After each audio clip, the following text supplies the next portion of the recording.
कैसे हैं आप लोग का फिर से मेरे YouTube चैनल पर एक बार स्वागत है। आज हम आप लोग के सामने कोई नई टॉपिक्स को लेके नहीं हाजिर हुआ हूँ, बल्कि हम अभी तक जितने भी टॉपिक्स को आप लोग को पढ़ाया है उससे ही रिलेटेड संबंधित यानी रिलेटेड कुछ क्वेश्चन को लेके आप लोग के सामने हाजिर हुआ हूँ। तो चलिए देर न करते हैं, उस क्वेश्चन को हल करते हैं और समझते हैं, और मैं अपनी तरफ से आप लोग को समझाने की कोशिश करूँगा। ये जितने भी क्वेश्चन मैंने लेके आया है वो अक्सर आरआरबी, रेलवे या एसएससी, पुलिस, बैंक इस सब में आते रहते हैं और ऐसे ही सवाल क्वेश्चन अक्सर पूछे जाते हैं। तो इसमें भ्रम ना करिए और चलिए हम शुरू करते हैं टाइम को वेस्ट ना करते हुए। और ये आपका पार्ट नंबर 1 है, और भी पार्ट ऐसे ही आएंगे। तो चलिए शुरू करते हैं। जैसे क्वेश्चन नंबर 1 कह रहा है कि तापमान और कार्य है, यानी टेम्परेचर और वर्क है, तापमान और कार्य है। ऑप्शन नंबर ए में दिया है अदिश राशि है, ऑप्शन नंबर बी में दिया है सदिश राशियां हैं, ऑप्शन नंबर सी में दिया सदिश तथा अदिश दोनों है, ऑप्शन नंबर डी में दिया है कोई नहीं, यानी इनमें से कोई नहीं है, ना तो सदिश है ना अदिश है, यानी कोई नहीं है। तो हम जब आप लोगों को स्केलर तथा वेक्टर क्वांटिटीज का टॉपिक्स पढ़ाया था, समझाया था, उस समय हमने आप लोगों को बताया था कि तापमान और कार्य, टेम्परेचर और वर्क क्या होता है, एक अदिश राशि होता है, यानी स्केलर क्वांटिटी होता है। इसलिए ऑप्शन नंबर ए क्या होगा, इसमें सही होगा। तो तापमान और कार्य क्या है, एक अदिश राशि यानी स्केलर क्वांटिटी है। अब क्वेश्चन नंबर 2 को हल करते हैं और देखते हैं ये मैथ से हम चूंकि दिया है कि यदि x + 1/x = 3 हो तो x² + 1/x² = क्या होगा। तो मैंने जब ऐसे सवालों को आप लोगों को पढ़ाया था उसमें हमने एक फार्मूला बताया था। वो फार्मूला क्या था, वो फार्मूला था कि यदि x + 1/x = k हो तो x² + 1/x² क्या था, k² - 2। तो हम देख रहे हैं कि इस सवाल में k के जगह पर क्या है, k की जगह पर 3 है।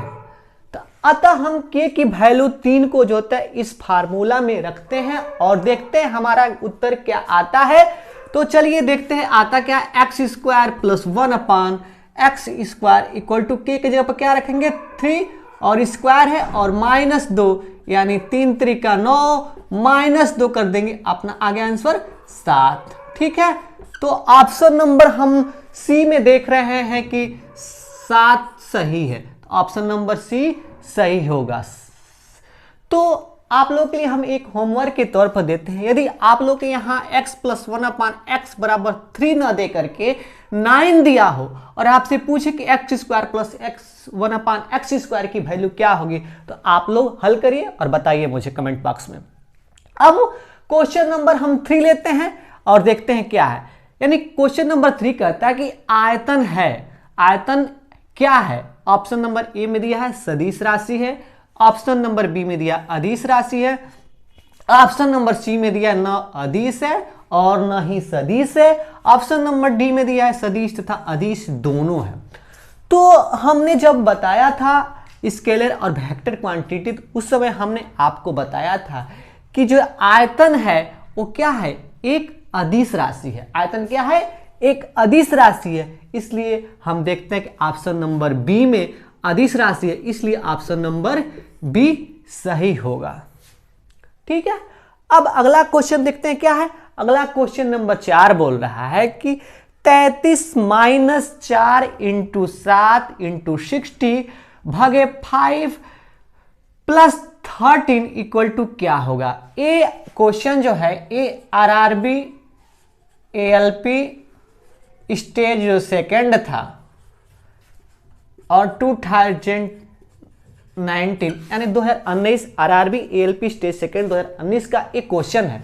ठीक है, तो हम इसको हल करते हैं और देखते हैं क्या आता है। इसका ऑप्शन ए दिया है 290, ऑप्शन बी दिया है -290, ऑप्शन सी दिया है -540 और ऑप्शन डी दिया है 350। ठीक है। तो हमने जब ऐसे सवालों को हल करते वक्त जब सोचते हैं तो हम ऐसे सवालों को हम बोडमास के रूल का प्रयोग करके हल करते हैं। जब एक ही क्वेश्चन में जोड़, घटा, गुणा, भाग, ब्रैकेट आदि दिया हो तो उसको हम किस बोडमास के रूल के हिसाब से हल करते हैं।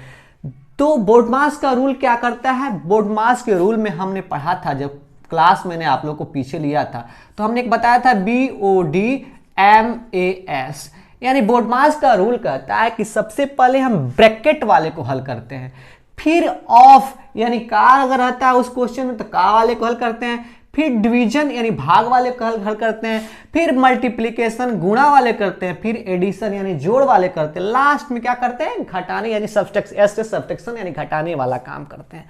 तो चलिए उसी रूल के हिसाब से हम इस क्वेश्चन नंबर 4 को हल करते हैं और देखते हैं अपना उत्तर क्या आता है। क्योंकि हम अभी इसको मिटाना पड़ेगा क्योंकि जगह है नहीं।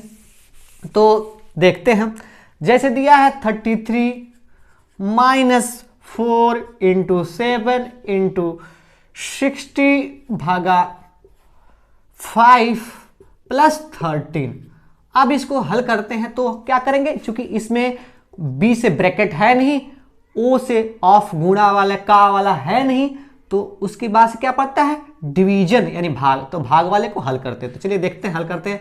33 माइनस 4 इंटू 7 इंटू 60, और जब भागा होता है अगर इसको गुणा में करते हैं तो इधर वाली जो राशि होती है वो उल्टा हो जाता है, यानी 1/5 हो जाएगी, प्लस 13। अब चूंकि अब इसको हम कटाते हैं 5 से, 12 25 60, 12 बार में कट जाएगा। अब है यार 33 माइनस 4 इंटू 7 इंटू 12 प्लस 13। अब इसको हम भाग वाला हो गया, भाग के बाद से क्या करते हैं? गुणा वाले को हल करते हैं।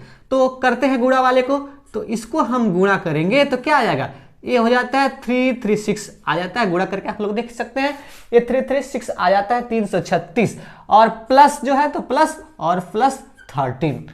अब गुणा के बाद से क्या करते हैं? जोड़ते हैं। तो जोड़ने वाला प्रोसेस करते हैं, इसके आगे प्लस है और इसके आगे भी कुछ प्लस है, तो इसको 33 प्लस 13 जोड़ेंगे, क्या हो जाएगा? 46 हो जाएगा, 46 हो जाएगा, और माइनस 33 यानी 336 जो है 336 लास्ट में घटाने वाला काम करते हैं। तो इसको हम घटाने पर देखते हैं 290 आंसर आ जाता है। तो ऑप्शन नंबर हम बी में देख रहे हैं कि माइनस 290 आया है, तो ऑप्शन नंबर बी क्या होगा? सही होगा। अब आप क्वेश्चन नंबर 5 देखते हैं। क्या क्वेश्चन नंबर 5 दिया है कि विद्युत क्षेत्र है। तो हमने जब आप लोगों को वेक्टर बार बार कह रहा हूं कि जब वेक्टर और स्केलर क्वांटिटी पढ़ाया था तो उस समय हमने आपको बताया था कि विद्युत क्षेत्र क्या है? एक सदिश राशि है। तो ऑप्शन नंबर ए में दिया अदिश राशि, ऑप्शन बी में दिया सदिश राशि, ऑप्शन सी में दिया सदिश अदिश दोनों, ऑप्शन डी में उपयुक्त सभी। तो हमने विद्युत क्षेत्र क्या है? एक सदिश राशि है, इसलिए ऑप्शन नंबर बी सही होगा। तो मुझे विश्वास है कि आज की क्लास आप लोगों को अच्छा लगा होगा। ये क्लास पार्ट 1 था, और ऐसे ही क्लास यानी पार्ट 2 पार्ट 3 जितना भी मेरे से क्वेश्चन बन सकता है मैं आप लोगों के लिए बनाऊंगा और फिर लाऊंगा। तब तक के लिए इस क्लास में इतना ही।